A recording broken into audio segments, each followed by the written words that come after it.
रंगोली कितना खूबसूरत बनाया है इन लोगों ने। पहले गाइस झंडे को देख सकते हैं, ऊपर ले जाया जा रहा है, ऊंचा सदा रहेगा। तो फाइनली गाइस हम लोग आ चुके हैं, देख सकते हैं यहाँ पर भी झंडा फहराया जाएगा, और जो कि हमारे गांव के टीचर है जो कि बच्चों को पढ़ाते हैं। और चलिए फिर यहाँ पर भी चलते हैं और देखते हैं। गाइस देख सकते हैं यहाँ पर लड़के यहाँ पर खड़े हैं और लड़कियां भी रंगोली बना रही हैं, देख सकते हैं इधर बहुत सारे बच्चे जुटे हुए हैं। और यहाँ पर ट्यूशन पढ़ाते हैं हमारे निराला सर जी।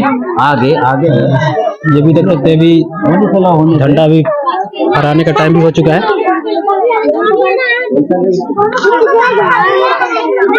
भाई साहब रंगोली जो है ना बहुत बढ़िया बनाया है, लड़कियों ने बनाया हुआ है।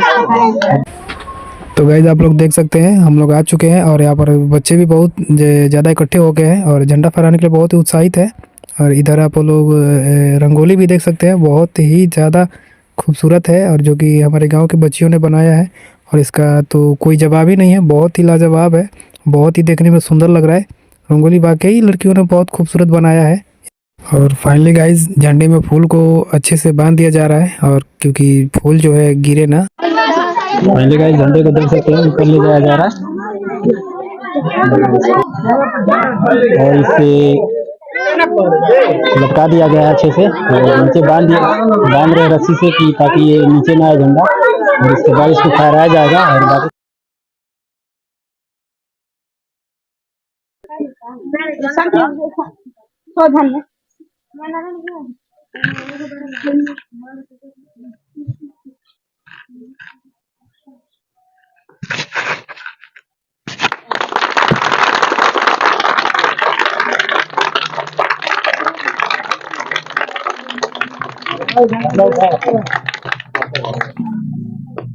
जनगण मन अधिनायक जय हे भारत भाग्य विधाता पंजाब सिंध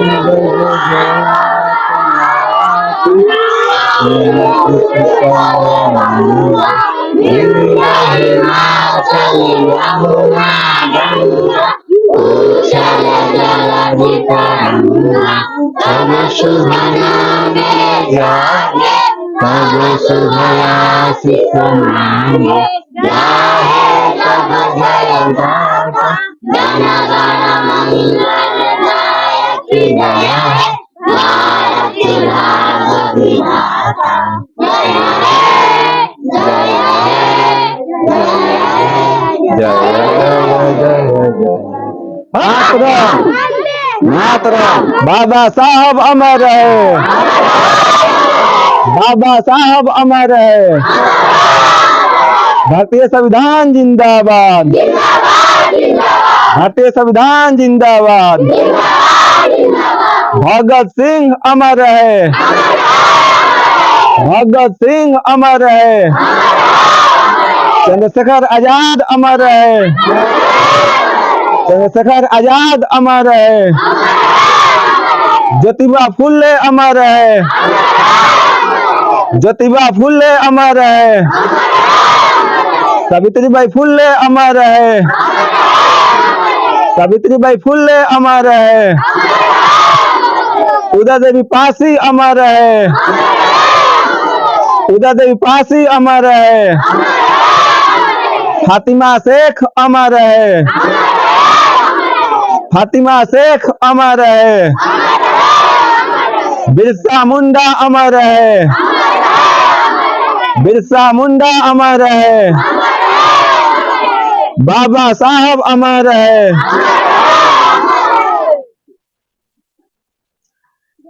यहाँ पे आए हुए सभी अभिभावकगण और मेरे सभी छात्र और नौजवान साथी, आज बड़ी अपार हर्ष की बात है कि आज हम लोग अपने देश का 76वां गणतंत्र दिवस मना रहे हैं। 76वां गणतंत्र दिवस के शुभ अवसर पर हम सभी लोग यहाँ पे एकत्रित हुए हैं और ये मौका हम लोग को मिला है क्योंकि जो हम लोग के विधान के रचयिता हैं, या हम लोग अपने को खुद को बोले कि हम लोग के जो भाग्य विधाता हैं, परम पूज्य बोधिसत्व बाबा साहब डॉक्टर B.R. अम्बेडकर, जिनकी बदौलत आज हम लोग ये हर गली गली में, हर चौक चौराहे पे तिरंगा झंडा फहरा रहे हैं। आज ही के दिन जो भारतीय संविधान बनकर तैयार हुआ था उसको आज अंगीकृत किया गया था इस देश में, और इस संविधान की बदौलत हम लोग यहाँ पे एकत्रित हुए। और जो हम लोग हैं वास्तव में जो हम लोग को शिक्षा का अधिकार इस भारतीय संविधान के वजूद जब आया हम लोग के देश में, उसकी बदौलत हम लोग को मिला। और सबसे पहले मैं सभी बच्चों से बताना चाहूंगा कि आज हम लोग ने झंडा को, कहा जाता है कि तिरंगा का एक दिन होता है ध्वजारोहण, एक दिन ध्वजा फहराया जाता है, यानी कि एक दिन झंडा फहराया जाता है, एक दिन झंडा को कहा ध्वजारोहण किया जाता है। तो ध्वजारोहण और झंडा फहराना दोनों में अंतर का होता है।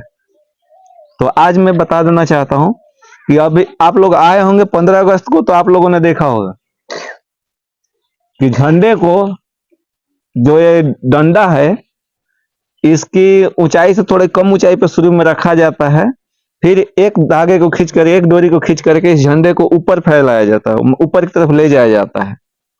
उसे हम लोग कहते हैं ध्वजारोहण। ध्वजारोहण कब होता है?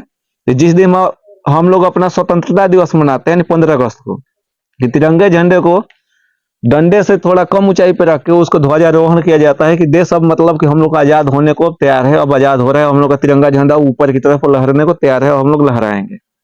तो उस दिन हम लोग ध्वजारोहण करते हैं।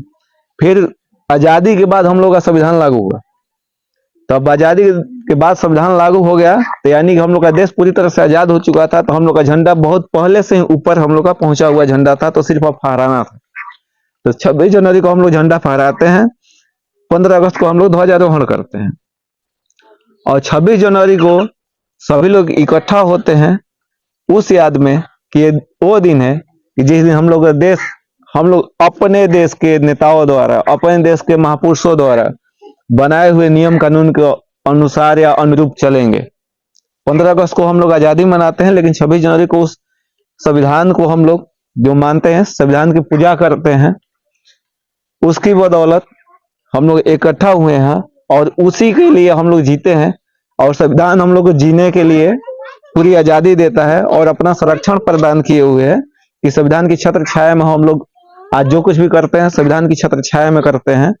और हमारा भी फर्ज बनता है कि संविधान के उन सभी मूलभूत कर्तव्यों का पालन करें, और जो अधिकार है उन अधिकारों को तो मतलब हम लोग लें, लेकिन उनके जो कर्तव्य है उनका भी। जो तिरंगा है, तिरंगे में हम लोग को बोला जाता है कि इसमें कितने रंग होते हैं? 3 रंग। इसमें 3 रंग नहीं है, अगर आप लोग ध्यान से देखिएगा तो इसमें 5 रंग होते हैं। जो परम पूज्य बोधिसत्व बाबा साहेब ने जब तिरंगे का सिलेक्शन हो रहा था, तो उस समय इसमें लोग नाम उसका तिरंगा दे दिए, वो बात अलग है, लेकिन 5 रंग है, जो कि वो बौद्ध के विचारों से, यानी महात्मा बुद्ध के विचारों से पंचशील जो है वो 5 कलर इसमें दिखाई देता है। 4 रंग तो तिरंगे में होता है, 4 रंग तिरंगे में होता है, एक नीला कलर भी होता है, तो 4 रंग हो गए। चौथा कलर जो होता है वो हम लोग का एक बांस होता है, उसका देखिएगा थोड़ा भूरा कलर का होता है। 5 रंग हो गया। आप पंचशील देखिएगा तो उसमें भी देखिएगा एक केसरिया रहेगा, एक हल्का सा पीला रहता है, जो कि वो बांस का प्रतीक होता है। और संविधान तो लागू हुआ, लेकिन आजादी के लिए हमारे देश के नौजवान जो थे उस समय के, खुदीराम बोस हो गए, भगत सिंह हो गए, राजगुरु हो गए, सुखदेव हो गए, चंद्रशेखर आजाद हो गए, उन लोगों ने अपनी जान की कुर्बानी दी। तो जान की कुर्बानी में हम लोग एक गाना गाते हैं जिसको झंडा गीत के नाम से भी जानते हैं कि केसरिया बल भरने वाला श्वेत रंग सच्चाई, हरा रंग है हरी हमारी धरती की अंगड़ाई, कहता है चक्र हमारा कदम कभी न रुकेगा। इस सारी चीजों का वर्णन है। लेकिन किसी कवि ने कहा किसी महापुरुष से कि आप लोग तो मतलब कि चले जाएंगे, आप लोग की यादें क्या हो जाएगी, ठीक है?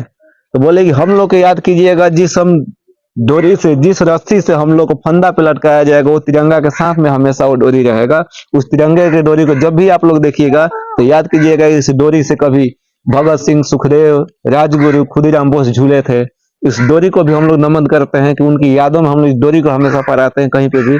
नहीं तो सीधा हम लोग झंडा भी सिर्फ लगा सकते थे डंडे में किसी, लेकिन इन डोरी को हम लोग रखते हैं कि इन्हीं रस्सियों के सहारे हमारे जो शहीद थे अपनी जानों की आहुति दी थी, और ये डोरी को हम लोग नमन करते हैं कि इस डोरी को उन लोगों ने क्या हंसते हंसते चूमा था, हंसते हंसते चूम के इस देश के लिए अपनी कुर्बानी दे दी, और आने वाले भविष्य के लिए एक सुखद जिंदगी दे गए, सुनहरा पल दे गए।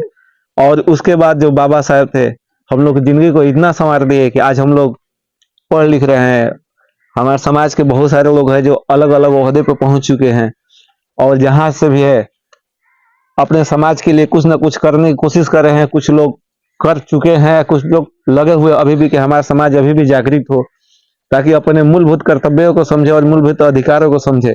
क्योंकि सबसे बड़ी बात होती है, आज हम लोग संविधान लागू हुआ था तो संविधान को जानना और समझना बड़ी बात है।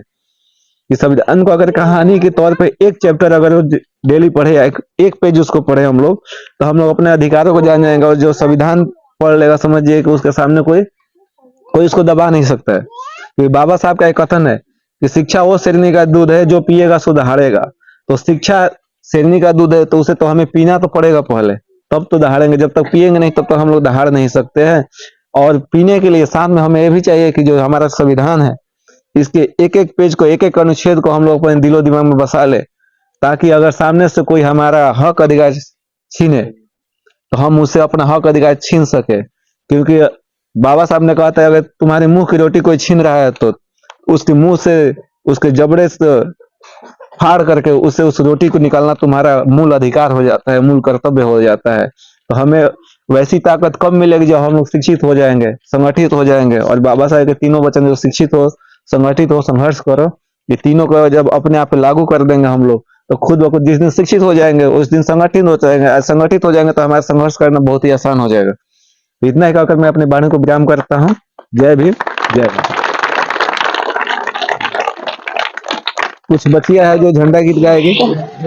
हिंद देश का प्यारा झंडा ऊंचा सदा रहेगा। हिंद देश का प्यारा झंडा ऊंचा सदा रहेगा।